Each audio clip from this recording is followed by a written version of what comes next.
हरे कृष्णा राधे राधे। ओम नमः शिवाय। श्री शिवाय नमस्तुभ्यम। तो फ्रेंड्स, आज हम बात करेंगे शिव महापुराण के अध्याय 17 के बारे में।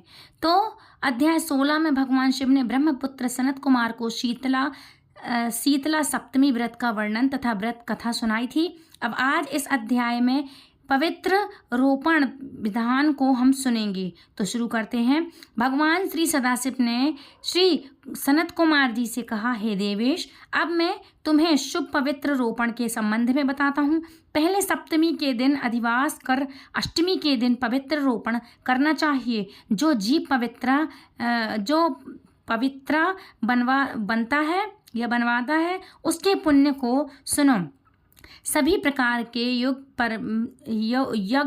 व्रत तथा दान करने और सभी तीर्थों में स्नान करने का फल मनुष्य को केवल पवित्र धारण करने से प्राप्त हो जाता है, क्योंकि भगवती शिवा सर्वव्यापी है। इस व्रत से मनुष्य धनहीन नहीं होता, उसे दुख पीड़ा तथा व्याधियां नहीं होती, उसे शत्रुओं से होने वाला भय नहीं होता और वह कभी भी ग्रहों से पीड़ित नहीं रहता। इससे छोटे बड़े सभी कार्य सिद्ध हो जाते हैं।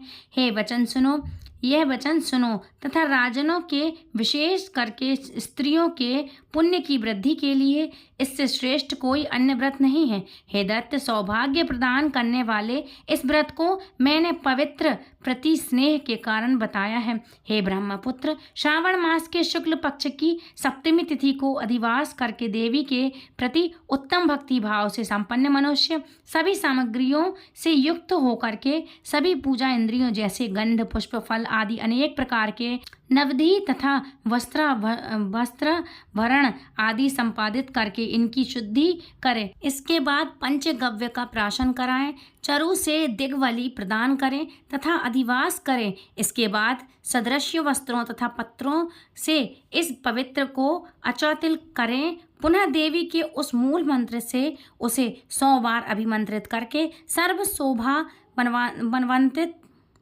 मनवंतित उस पवित्र को देवी के समक्ष स्थापित करें। इसके बाद देवी का मंडप बनाकर रात्रि में जागरण करें और नर्तक तथा रंगना के अनेक विध कुशा समूहों और गाने बजाने तथा नाचने की कला में प्रवीण लोगों को देवी के समक्ष स्थापित करें। उसके बाद प्रातःकाल विधिवत स्नान करके पुनः बलि प्रदान करें। इसके बाद विधिवत देवी की पूजा करके स्त्रियों तथा ध्वजों को भोजन करवाएं। पहले देवी को पवित्र अर्पण करें और अंत में दक्षिणा प्रदान करें।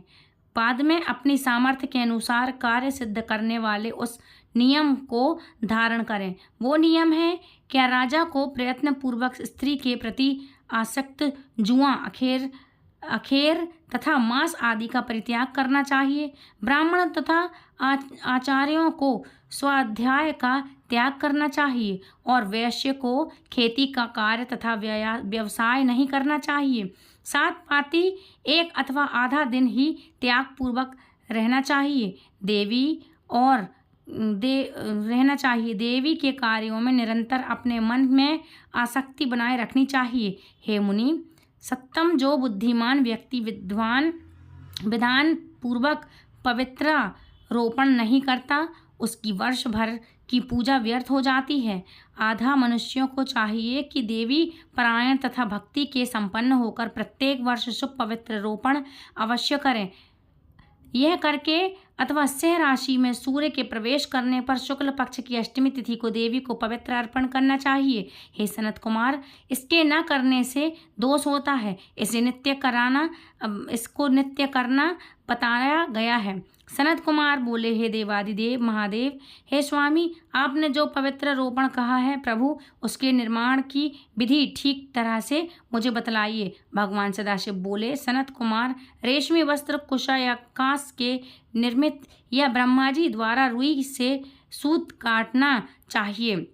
कपास के सूत्र को तिगुना करके फिर उसका त्रिगुना करके पवित्र बनाना चाहिए और और उनकी संख्या 360 होनी चाहिए। 360 तारों का पवित्र उत्तम 270 तारों का पवित्र मध्यम माना गया है। 180 तार वाले पवित्र को कनिष्ठ या अधम जानना चाहिए। इस प्रकार 100 ग्रंथि का पवित्र उत्तम, 50 ग्रंथि का पवित्र मध्यम तथा 26 ग्रंथि का सुंदर पवित्र कनिष्ठ होता है, अथवा 2, 4, 24 या 10 अथवा 8 ग्रंथियों वाला पवित्र बनाना चाहिए, अथवा 108 ग्रंथि का पवित्र उत्तम ग्रंथि का मध्यम तथा 27 ग्रंथि का कनिष्ठ होता है। प्रतिमा के घुटने तक लंबा पवित्र उत्तम, जांघ तक लंबा पवित्र मध्यम तथा नाभि प्रिय पवित्र अधम कहा जाता है। पवित्र की सभी शुभ ग्रंथियों को कुमकुम से रख देना चाहिए। इसके बाद अपने सक्षम शुभ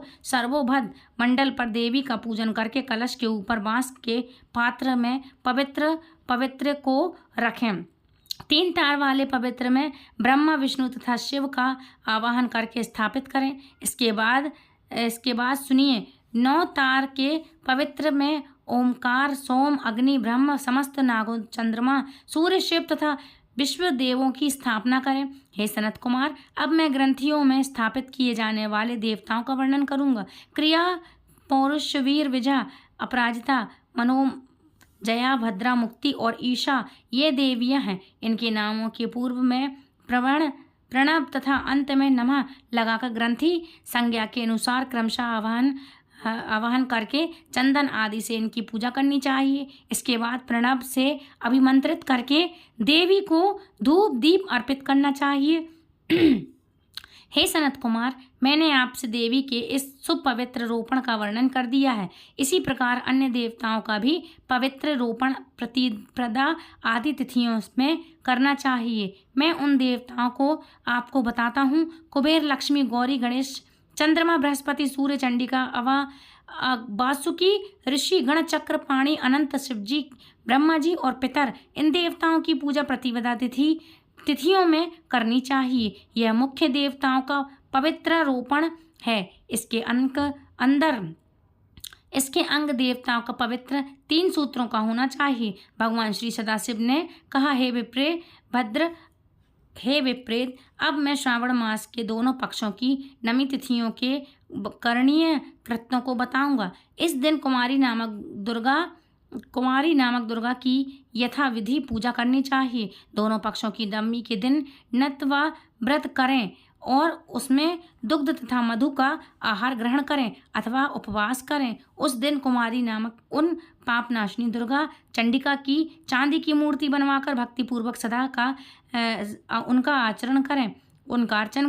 गंध, चंदन, कनेर के पुष्प, दशांग, धूप और मोदकों से उनका पूजन करें। उसके बाद कुमारी कन्या स्त्रियों का विप्र को श्रद्धापूर्वक भोजन करें। फिर मौन धारण करके स्वयं बिलपत्र खा करके आहार ग्रहण करें। इस प्रकार जो मनुष्य अत्यंत श्रद्धा के साथ दुर्गा जी की पूजा करता है वह उस परम स्थान को जाता है जहाँ देवी बृहस्पति विद्यमान है। हे विधि नंदन, यह मैंने आपसे नवमी तिथि का कृत्य कह दिया है। यह मनुष्य के सभी पापों का नाश करने वाला, सभी संप्रदाय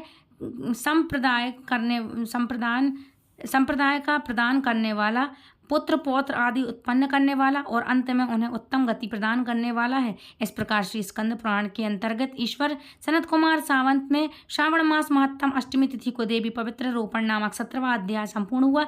इस 17वें अध्याय के सुनने मात्र से पापों का नाश होता है, धन व भूमि का लाभ होता है और जो भी दिक्कत परेशानियां हो रही हो वो सब दूर होती हैं। तो फ्रेंड्स, ये थी आज की कथा। आई होप आपको पसंद आई होगी। यदि पसंद आई है आज की कथा तो प्लीज़ वीडियो को लाइक, शेयर, कमेंट करें। चैनल सब्सक्राइब करना बिल्कुल ना भूलें और चैनल सब्सक्राइब करेंगे तो बेल आइकन को प्रेस करें ताकि आने वाली वीडियो की नोटिफिकेशन सबसे पहले आप तक पहुँचे। मिलती हूँ ऐसे किसी और जानकारी के साथ नेक्स्ट अध्याय में। तब तक के लिए राधे राधे, हरे कृष्णा, हरि बोल।